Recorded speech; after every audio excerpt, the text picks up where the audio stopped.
Hello, ladies and gentlemen, and welcome to another episode of Play the Tape. I am your host, Derek J. Fields. Full disclaimer, we are not licensed or trained or certified clinical therapists, licensed social workers, or drug and alcohol counselors. However, they have and are will be on the show because I have one today for you. Yes, indeed. Listen, I know that I love all my guests.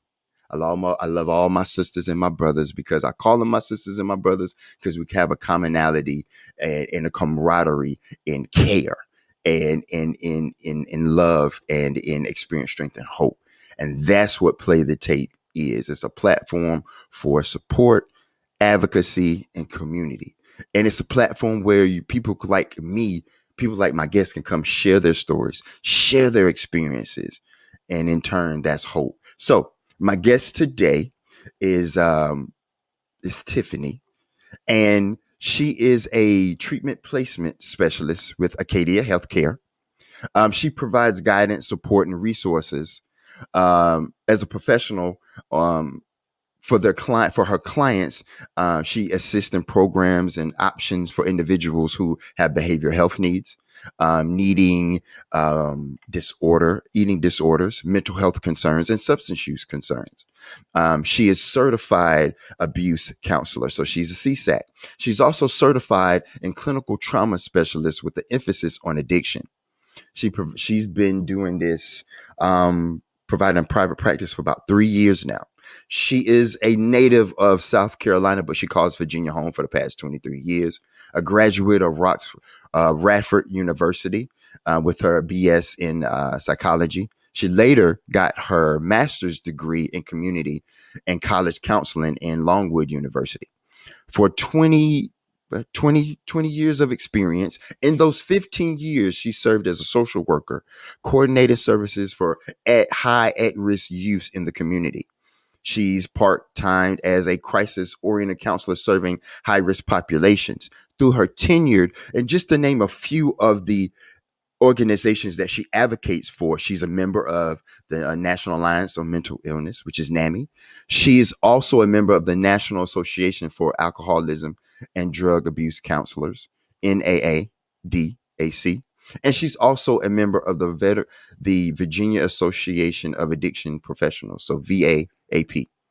Tiffany is passionate about the work that she does. She takes pride at being able to connect individuals with quality treatment to address their needs. And in her words, I am only where I am today because of other people who've helped me. For that reason alone, I would never stop helping other people. I think that's fantastic. I think that is something that a little bit of foreshadowing that we're going to have in some of the talking points and some of her story that she's going to share today. So enough about me talking and everything. I'm ready for Tiffany to share her story. So the floor is yours. Welcome. I want to say thank you. I love you. And it's an honor having you on the show today. Thank you, Derek. Good morning. What an incredible introduction. So I do appreciate that. Like, I feel like you make me sound a little bit better than I actually am, but I certainly appreciate that. And you always have a special place in my heart. So I was more than grateful to be able to be a guest on your show this morning. And I know you kind of sent a few talking points, but just to sort of give you a background, just with the treatment placement role, it's sort of been incredible how my career path sort of started, right? Like, I knew as a very young child that I wanted to always be in the field of helping others. It's always been my passion. And I think too, just to kind of give you a background of my history and story, I think just sort of growing up in a family where there was significant substance use issues, significant mental health issues, and really not knowing as a child how to navigate that. But I knew that it was my role to sort of help, right? Like, I wanted to be in that profession very young as a helping kind of person. And I knew behind that, even being so young, that like there was a reason behind that. Like, people don't typically act this way or feel this way if there's not something else going on. So that was like sort of embedded in me as a young child. Through my dad's substance use sort of issues and concerns and my mom's mental health, it was just like, okay, what can I do to help make this better? We can sort of figure this out. How can we um, get service, maybe not services at such a young age, but just how can we figure this out to make you better. How And old my role, how old were you when that I, wisdom or that enlightenment came upon you to be like, okay, something is amiss here, and I feel it in my spirit and in my heart and in my mind that my parents maybe. How old were you when that happened? I would say, Derek, I was very young. I would say around 5 or 6. It's just when you Wow. start, when you're Hmm. little, when you're young, but you're old enough to kind of know something's not right, right? Like it's like something doesn't feel good, but also like I just came from that sort of passion as a young child. I was just like, well, let me see how can we make it better? Let me sit with my mom and comfort her. Let me figure out how to help my dad through these withdrawals and things the next day. You know what I mean? Like, hey, let me help Hmm. you. Let me make a sandwich. And I can remember as a young age, and even with my brother. So I do have a younger brother that's 3 years younger than I am. Same thing with him. It's just like, okay, like I have to help take care of him, right? Like he needs care. Let's get up and fix breakfast. So it was all of those things. And I say that to say this. It's just like that was just the probably the turning point in my life as a child. Is just like I want to be in this field. What can we do to sort of help people?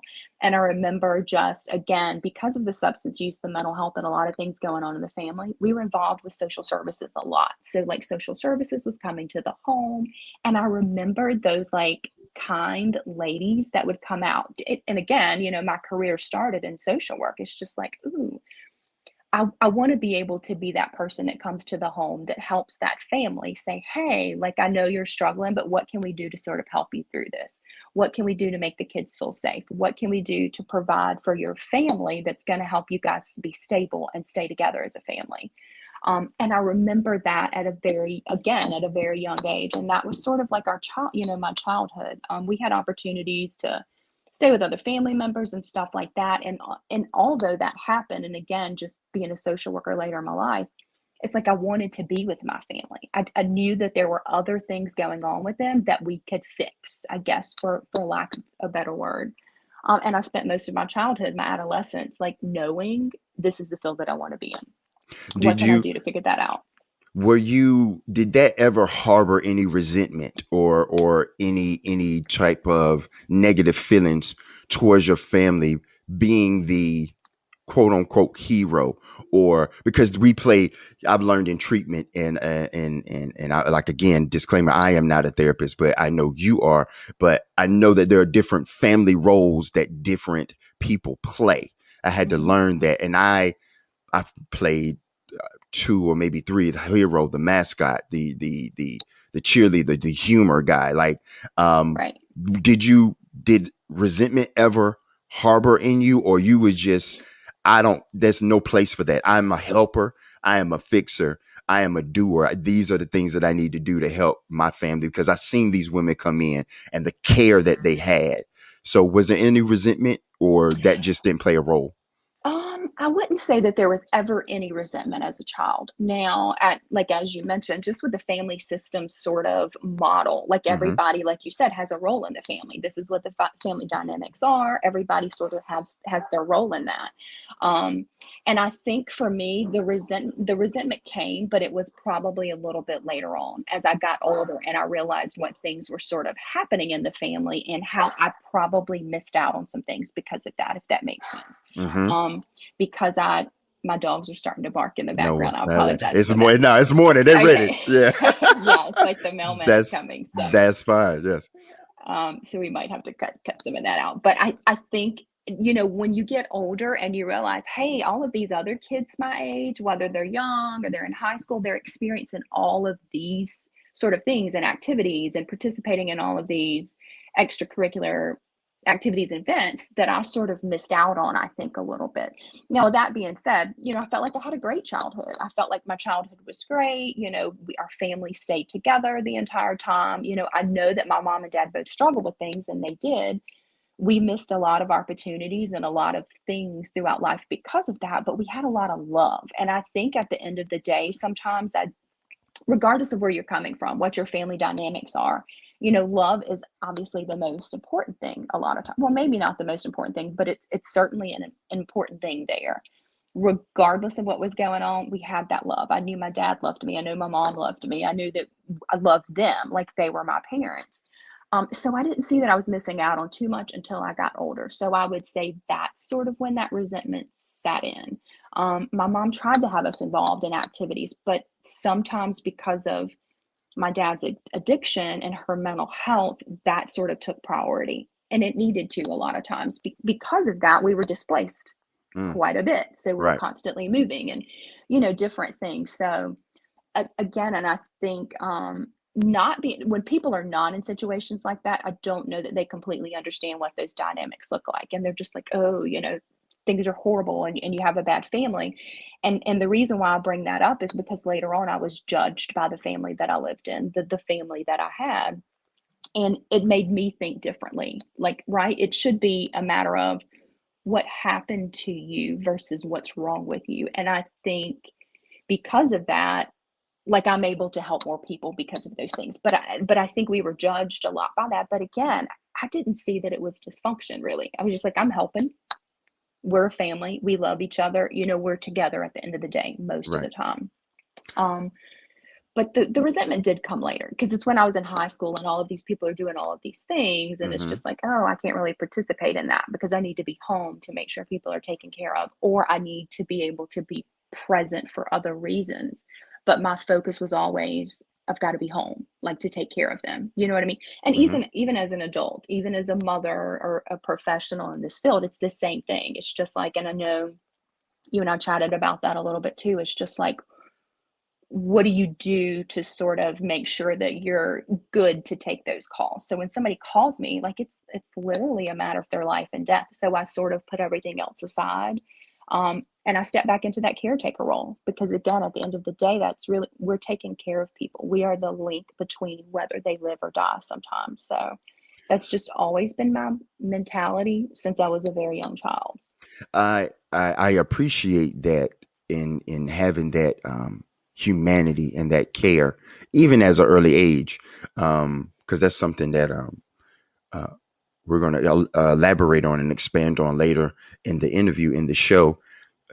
When as a teenager in your high school years, learning and seeing other kids and peers do different things and have different experiences than your own, but still having that caregiver mentality at such a young age. I feel like that's a blessing that God gave that to you and put that in your spirit in your heart at such an early age. I think that is man, that just blows my mind because you don't hear that. That's something that has to be learned, or if it even can be learned. You know what I mean? Right. For you, was there ever a point where that resentment or that little bit of animosity deterred you from the career path that you wanted to choose of being a caregiver? There was never any like, huh, okay, I want to be here, but I still got these responsibilities. I see Tiffany going this way, but I still got to make sure on this side, I still take care of these responsibilities. Was there ever any like deterrent or any, I don't knows, just, I'm not sure. No, never. So, and I think, but you bring up a good point because I think a lot of like young children, adolescents, or even like young adults, we go back and forth. Oh, I think I kind of want to be in this field. I think I kind, you know what I mean? Like there's a lot of changes with that. That was never the case for me. Like I knew from that young age, I will be on a career path where I'm helping other people, like whatever that looks like, social worker, counselor. And the counseling didn't come until later, but I just knew I wanted to be in a helping profession. Never changed my mind.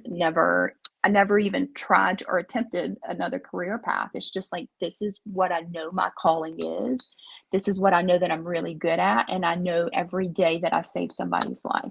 And even as a child, like I said, it was the same thing. It's just like, it's chaotic and it's hectic all of the time. But at the end of the day, we're alive. They're alive. We're able to sort of function. So, and I know that's like so crazy even to say out loud, but I knew that. It's just like we made it through another day. And I think sometimes just being in this field, as you know, it's just like with people that are struggling with mental health, addiction, or whatever they're facing. It's like at the end of the day, you really take that deep breath and a sigh of relief. I've made it through another day.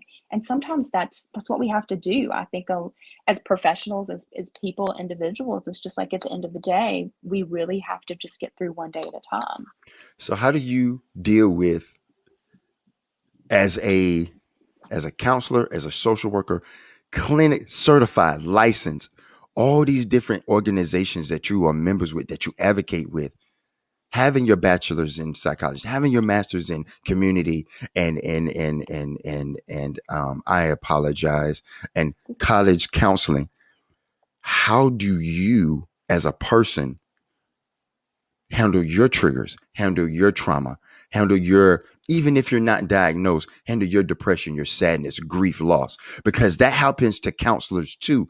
People have this, I know, I'm going to keep it on Derek. I know for me, when I was going in treatment for the first couple times, I didn't see the counselor or counselors as people. I was like, listen, I'm in crisis mode. This is life or death. I need treatment. I need help. Give me something. But we had to take a step back once I did treatment more than twice, Yeah.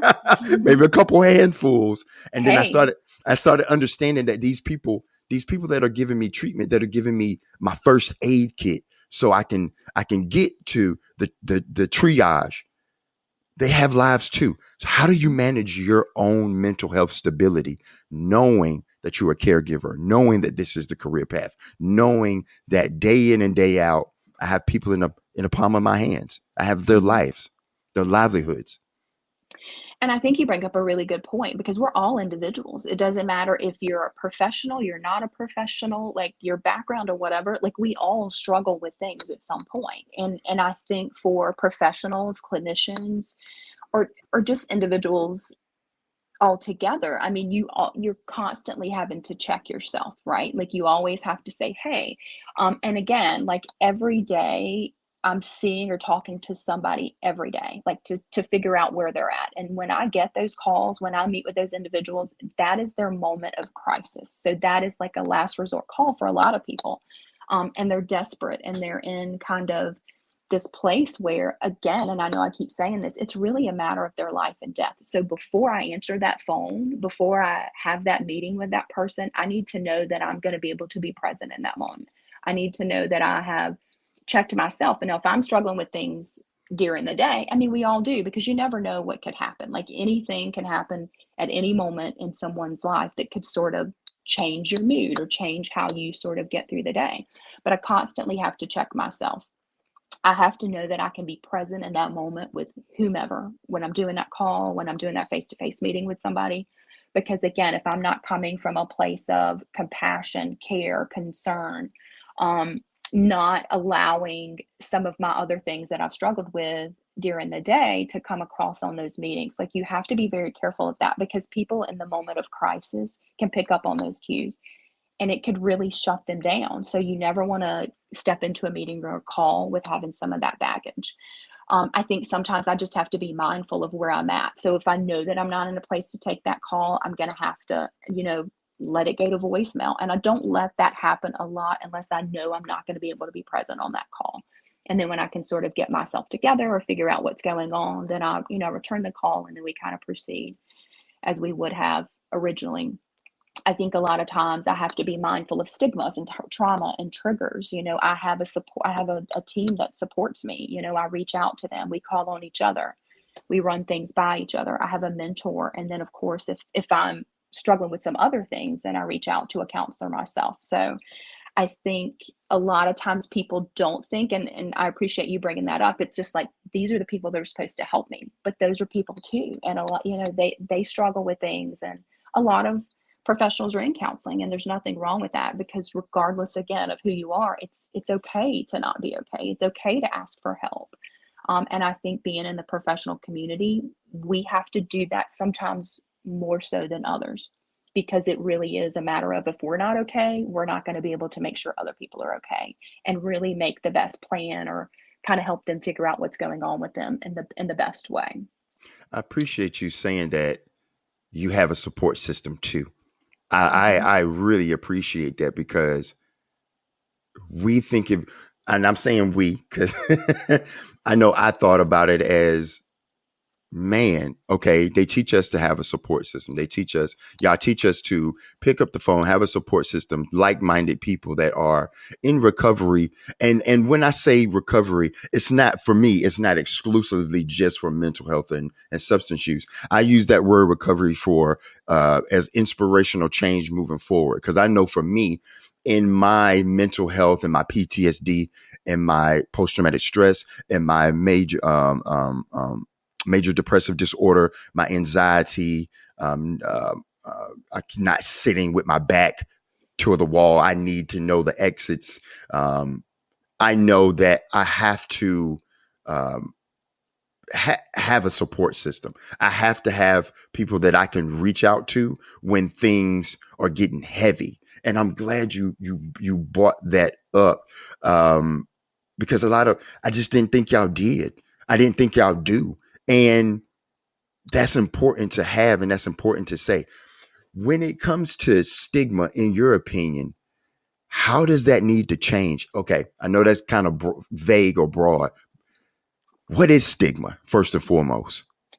So I think stigma can be a lot of different things, right? And I think there's this whole idea about and we'll just use an example like with the veterans, you being a veteran yourself. I think there's this stigma there because I'm a veteran or a law enforcement officer or first responder. I'm not I shouldn't be asking for help. Because I'm in a helping profession. So, you know what I mean? There's a whole lot of stigma behind there. And there's a whole lot of and because of that, people don't seek treatment. Because of that, people don't reach out because they think that mental health or substance use or, eating disorders, whatever it may be that somebody's struggling with, um, says they're less than or says they're not worthy of whatever it may be. And I think for people it can mean different things.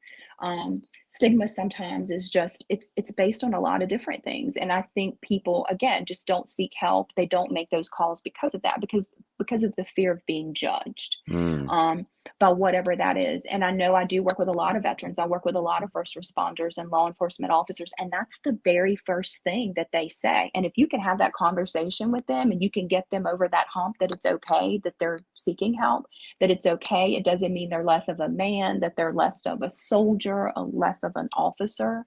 That they really need to check themselves and get themselves okay before they can be out here protecting all of the other people. And once you can get them to sort of change that mindset, it could change the trajectory of their lives. I mean, we see it every day, but there's so much stigma behind that. And I do see it a lot with the veterans and the law enforcement and first responders. That's the primary population that it happens with. well, that's good to know because it was for me too. I mean, being of course a veteran, but also being a man, being a black man, Right. definitely in America, growing up in that family dynamic of, and my Mm-hmm. dad is a 27-year vet. He's a Desert Storm vet. Yeah. So not only having my dad from growing up in the 50s and the 60s and the 70s and the 80s, being a veteran of the Desert Storm, that push it down mentality, that keep mowing through it mentality was definitely instilled in me. And then on top of that, the Army just expanded it. They escalated it. They made it even more so because it's mission first. And I had lost my train of thought before, but I was saying that for me, recovery is because I've had nothing. I've been homeless. I've been in the jail system. I've been in prison physically. I've been in prison mentally. I've lived in my car under bridges. So recovery for me is a shower, is going Mm-hmm. to go get some sun on my face, Right. telling my kids I love them, going to go help my dad mow the grass, like Mm-hmm. Yeah. holding my wife's hand. That's recovery. And I wanted to say that because I had lost it. And sometimes I tell people, listen, I've been through a lot in my brain. I Mm-hmm. got TBI, I got trauma, the drug use. There's a lot of scar tissue. And Yeah. so excuse me if I have a brain fart. Mm-hmm. Yeah, stigma is definitely something that I had to break. Yeah. I can tough through it. I Mm-hmm. don't need your help. And then on top of that, it was that coupled with man, I'm not getting the care or the love. Man, I don't want to keep raising my medicine every time. Sometimes I just want to cry, or Right. sometimes I just want somebody to be like, "Are you okay?" and really mean it and be like, Hmm. "Do you really want me to tell you how I'm doing?" Is there stigma when it comes to therapists, counselors, social workers like yourself? Is there stigma in that? Because they say the stigma, we see stigma as on our end as I'm prideful, I'm not going in. I don't want people to call me crazy. I don't want people to think or judge me or look down on me, think I'm not hireable, think I can't handle a relationship. Is there stigma Right. in your profession for Yeah. counselors and social workers? Yeah, I mean, absolutely. And I think you bring up a good point. There's a whole lot of factors of like what people think is stigma or what stigma is. And I think for professionals like counselors, therapists, doctors, and I'll give you an example. COVID was a prime sort of season when you've seen professionals really struggle. Everything, sort of went virtual, and all of your therapist was doing things online. And a lot of therapists were struggling with that because isolation, for one, can cause depression, even if you don't already struggle with that. And the reason I bring that up is because like when you're looking at, and I can't speak for all of the other states and all of the other sort of areas, but I can speak for Virginia had an extremely high increase of suicides with the professional community. And I think that's because like professionals didn't really figure out, maybe if that's the right word, how to kind of take a step back and take care of themselves Mm, because they were isolated. And I think because of that stigma, and although being a veteran, a first responder is a completely different setting, professionals kind of feel the same thing, right? It's just like, oh, we're taking care of these people, they come to us with their problems, we don't go to people with our problems. And not all professionals and therapists and clinicians have that mindset, but there are a lot out there that do. It's just like, I'm helping everybody, so I can't necessarily get help. But you know what? You can't pour from an empty cup. So I mm, say all of the time, like, you've definitely got to make sure you're in check, because I can't help Derek. I can't help, Jane Doe or whoever is calling in if I'm not taking care of myself. I can't fully give to you and commit to you and be present for you, to help you figure out things if I'm not okay. And I think a lot of therapists, again, just because of the numbers and statistics, you can definitely see that once COVID sort of hit. A lot of professionals relapsed because, again, it's not that we're all kind of immune to having addictions or having all of these other things going on in our lives. So it's like people that were in recovery relapsed a lot. And we've seen that a lot with the professional community too, because again, I think it's just like, hey, let me mask this by using this substance versus asking for help. Because I'm in a helping profession, and some people don't see that they should be reaching out for help. So I think that's another high population of where that stigma lies. People are scared to ask for help.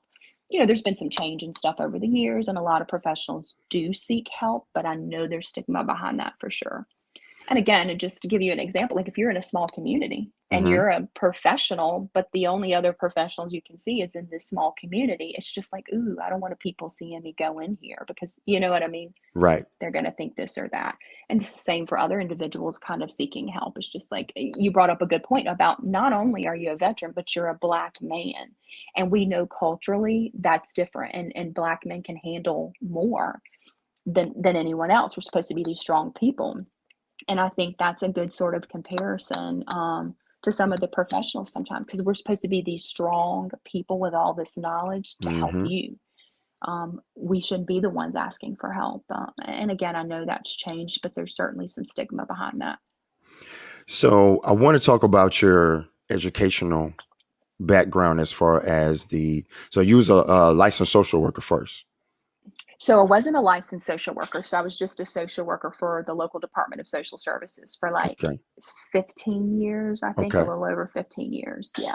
So that's So where my career sort of started. so how does social work to certified counselor to certified clinical trauma specialist, how does that lineage work? How did you go from one to the other? How did the transitions work in that aspect? So being a social, so it's two different things, but not really. So being Okay. a social worker, you're really like, let me pile you up with the services and you're doing more of that case management role. What all can I put in place to sort of help you, to keep your family stable, to keep your situation stable? And it's sort of a smooth transition going over to the clinical side because you're not doing much of that case management stuff. You are the service provider. You're the ones helping them through that. Where the social worker is just like, I'm providing all the services. On the clinical side, I'm helping you figure it out. I'm helping you navigate that. So it was a pretty easy transition for me, again, because of my childhood and where I came from. Like, I just knew I wanted to be in that field. So for me, I took advantage of every opportunity. Even when I was in high school, if an opportunity was given to me to learn more about anything, I was like, sign me up. Let me do that. As a social worker, same thing. Anytime there was like a course or a training or a webinar or like an in-person event, like I wanted to go. I wanted to learn as much as I could about not just addiction and mental health, but about family systems, about people, what people struggle with, like things to look for in situations in family that can kind of cue you into what's going on so you can provide the best service. So I just continue that. It's just like, okay, I feel like I want to go back and I want to be able to become a counselor. So let me just kind of continue my education, see what this looks like. Addiction was such a significant part of my childhood. And again, trying to navigate and figure out what was behind that. Like, why did he feel like he needed to do this? He's obviously mimicking something. And I wanted to know a little bit more about that. So I was like, I knew I wanted to go in the counseling field. I knew that addiction was going to be the emphasis that I took just because of that. Like, let me figure out why people think that this is what's going to help them, like mask what that is. And so I just dove deeper into that. And it's just like, once you kind of get to that level and you start learning about things, it's like, I can't stop. Like, I don't want to stop learning about this because every day and still now, even regardless of the webinars, the trainings that I attend, I can go to something tomorrow and learn something new. Like the different drugs that are evolving, the different things that people are struggling with, the different methods and treatment modalities. I mean, it changes every day. And there's not one person there's not one treatment option that's going to work for everybody. Mm. So you're constantly having to figure out like what's going to be the best option for this person because they're presenting with all these things. This hasn't worked, this hasn't worked, this hasn't worked. But instead of giving up, let's figure out what will work. So anything that I can do to sort of educate myself and trying to figure that out and help somebody navigate that, like I go to all the things.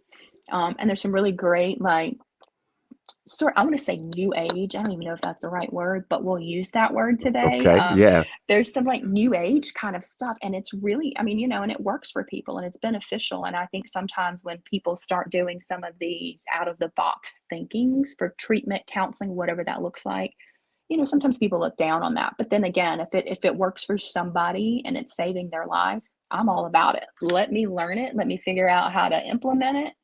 And we'll do this. And like I said, because I think there's not a one-stop shop. There's not one treatment program modality that's going to work for everybody. Because if that was the case, we would have no deaths at all ever in our country or community.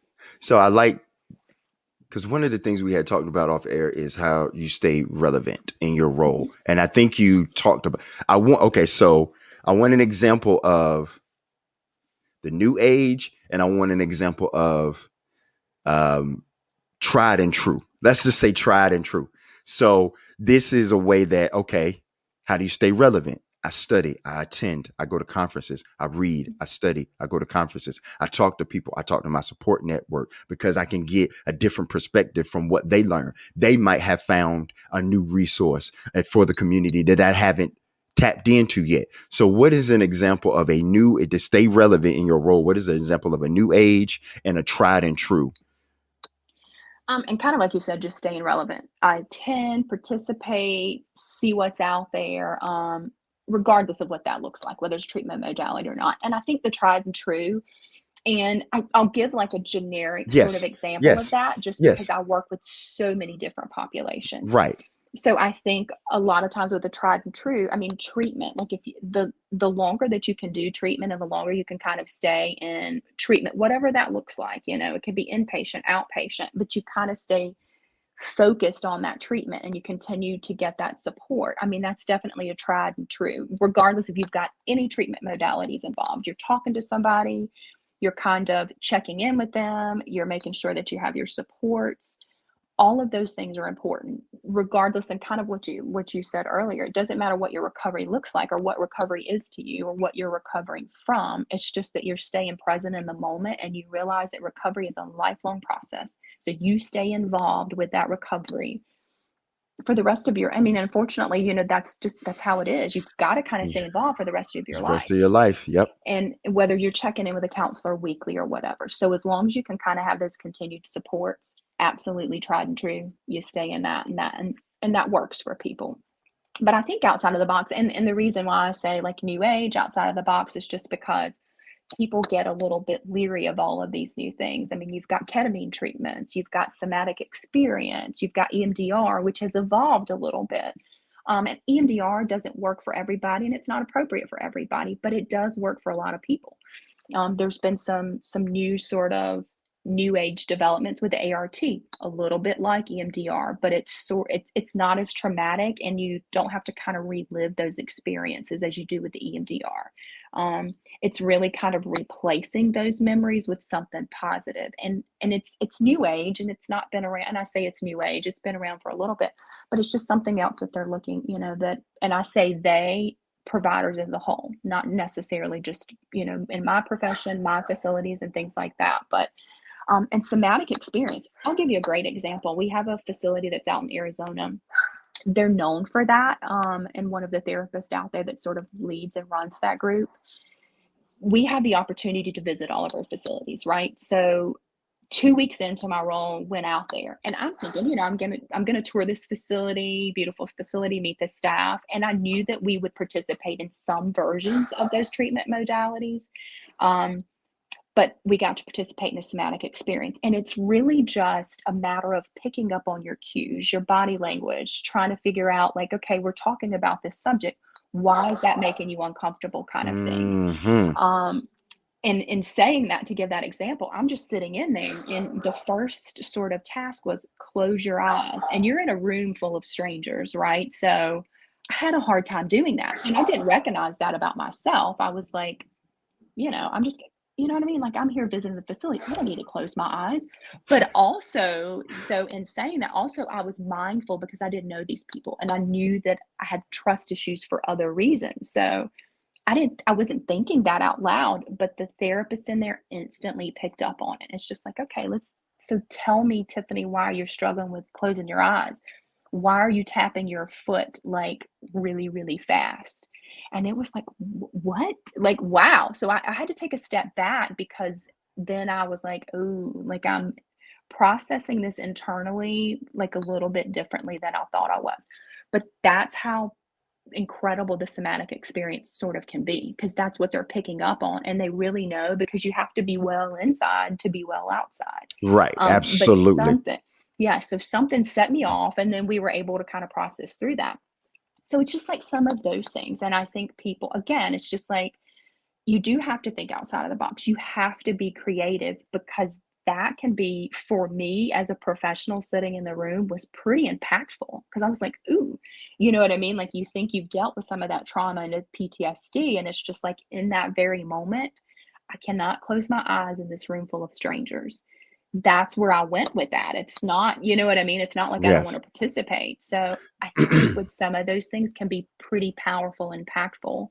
And I could go on about the new age stuff, but I think those are some things that are pretty cool, pretty incredible, because it's changing people's lives on a different level than we're used to in this profession.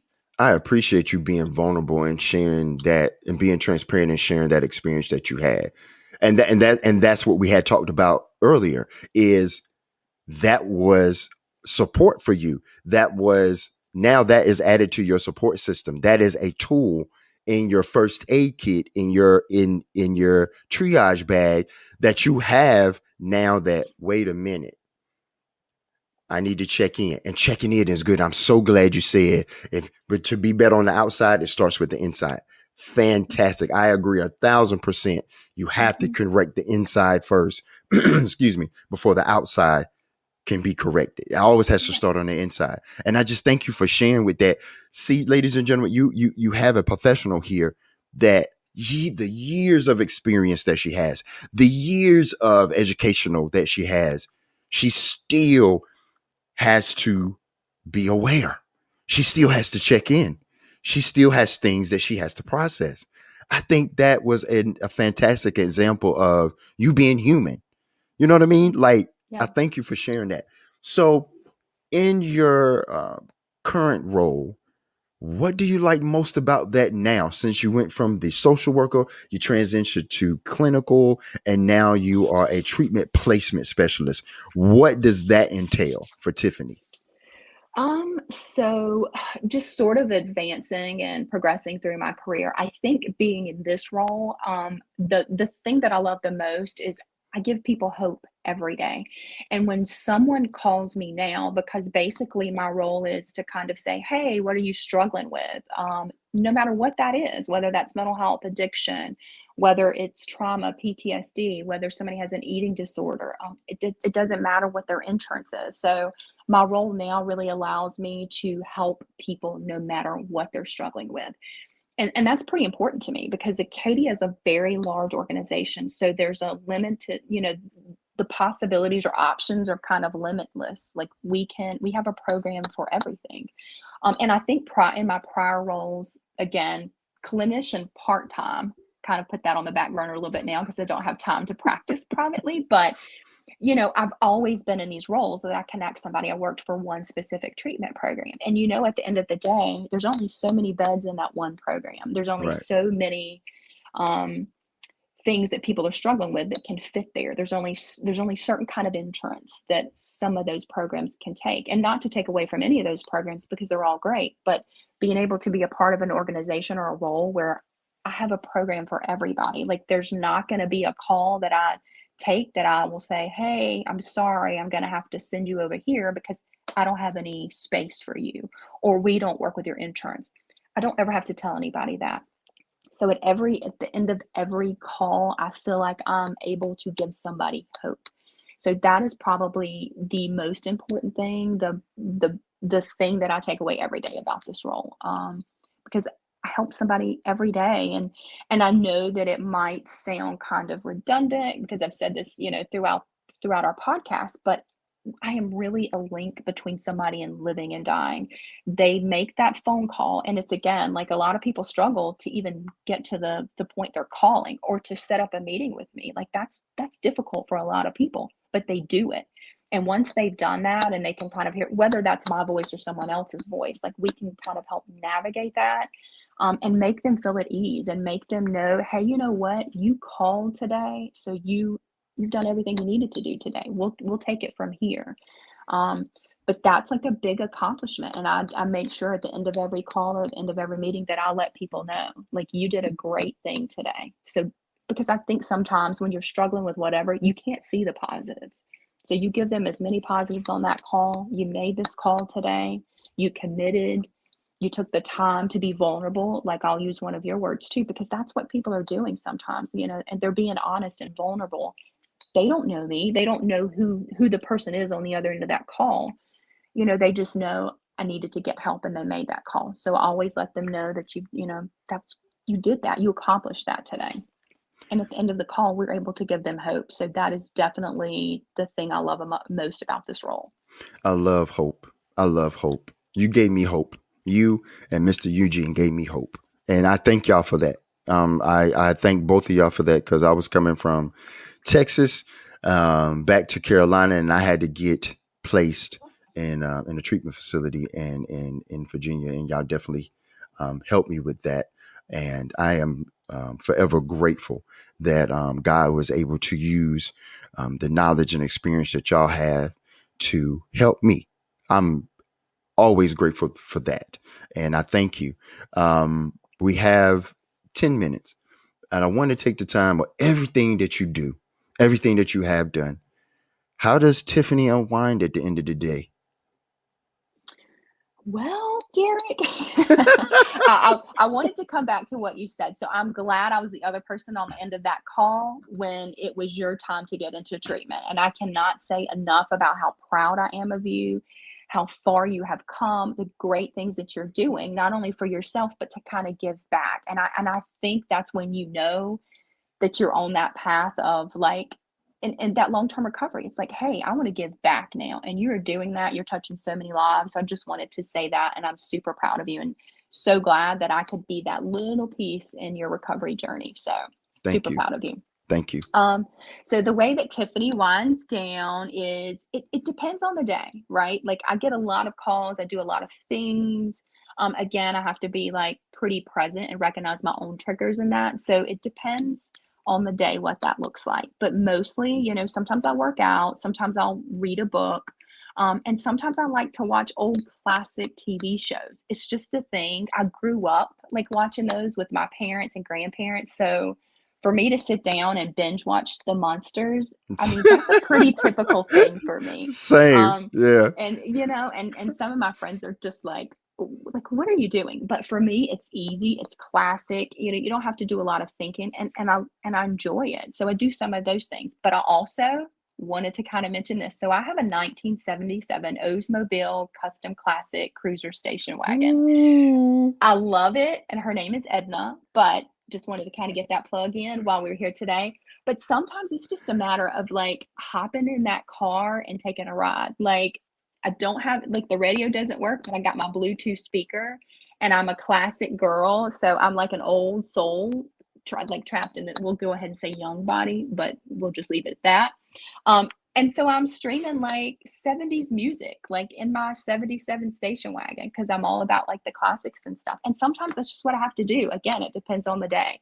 But I'll ride that thing around on the back roads, listen to my music, and it's just like, cool. You get a minute to breathe. I'm not thinking about anything, but being in that moment. And I think that's what's important for everybody. It's just like what is it for you that allows you to be in the moment, just to step away from whatever it is. Um, so for me, each day it kind of looks different, but it's gonna probably end with something classic, whether that's my station wagon or a TV show. I like that. I like that. It's gotta stay classic. I like Gotta that. be classic. That's your slogan. I like that. You Yeah. better go ahead and trademark that.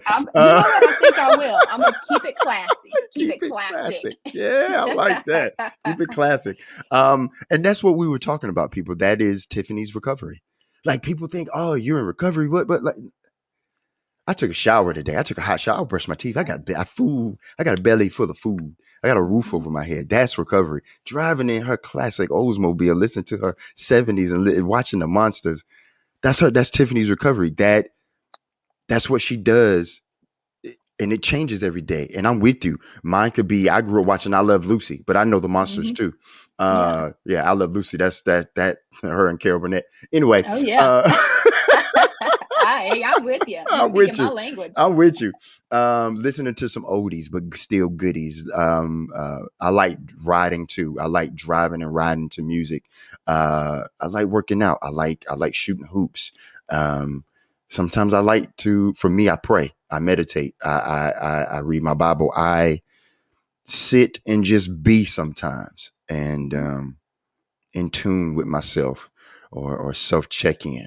So I appreciate all the things that you said here today.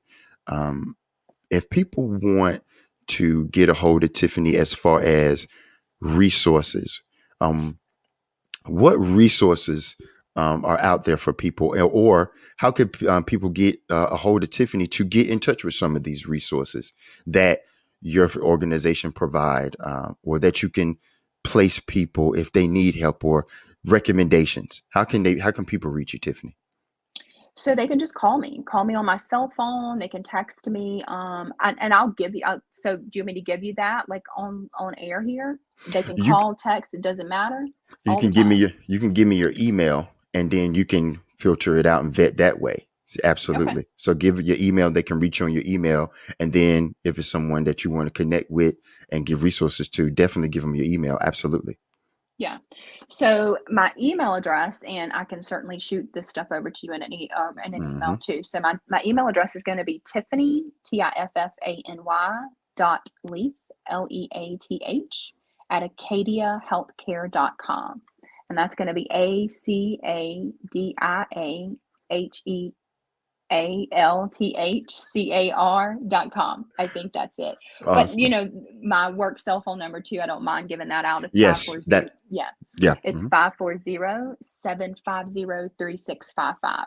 And to be honest, the cell phone's probably going to be the best option just because I'm in the car quite a bit, but I can shoot a text. Well, I'm not going to say shoot a text. I will talk to Siri, and because of my Southern accent, it may or may not come across as it should. But I will definitely talk that text back to someone. So I am typically available all of the time. If I'm in a meeting, I will shoot you a text to let you know, hey, I received your call. I'm in a meeting. As soon as I finish up here, I will give you a call back I and have kind of that. schedule a time. I have that problem too with Yeah. Google. Southern accent. Yeah. It's a Sometimes different it's world. like it's hard for it to pick up, but then I have to have to Yes. articulate and anything. I know. I'm like, I didn't say giraffe. Like, Right. who says that in a text Yeah, message? I didn't say that. I didn't say George. I didn't say Yeah. George. I did. I said Okay. enjoyed. I said Yeah. enjoyed. Right. I'm like, really? So sometimes it's Oh, just easier to be like, hey, let me just text this really quick. So yeah, I'm happy to help.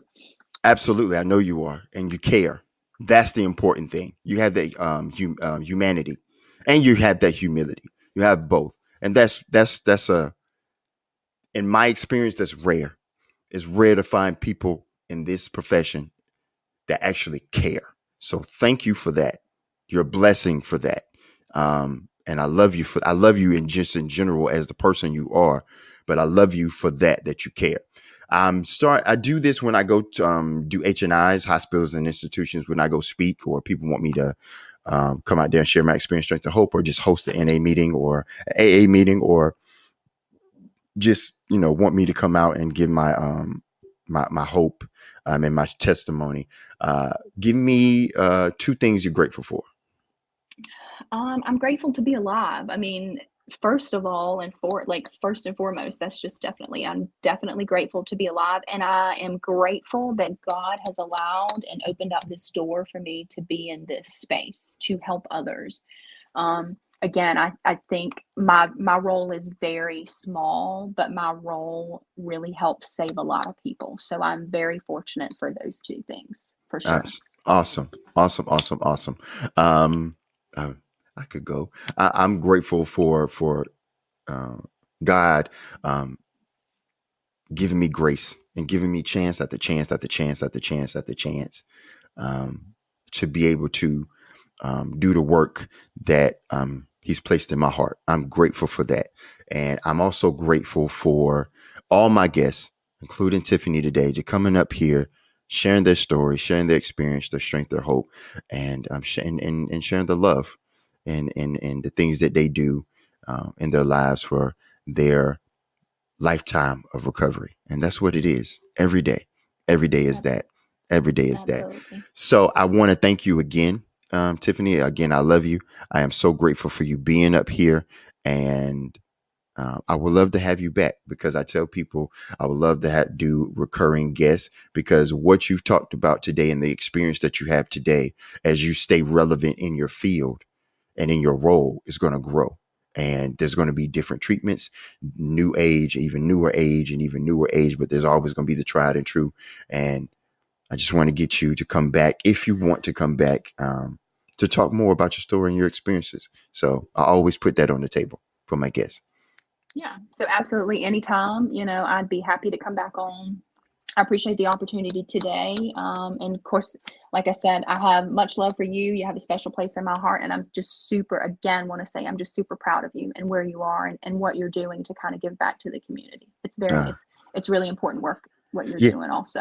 yes, I pray that, and I pray and I have faith that it will reach the people it needs to reach. And that's what I do it for. So, but thank you again.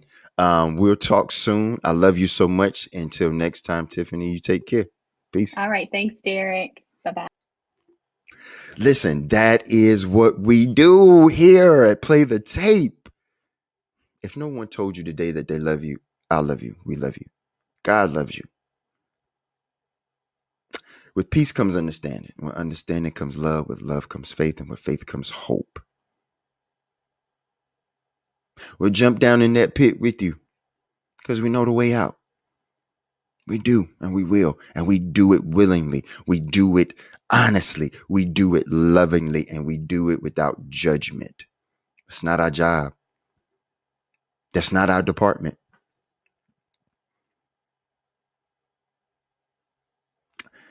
Just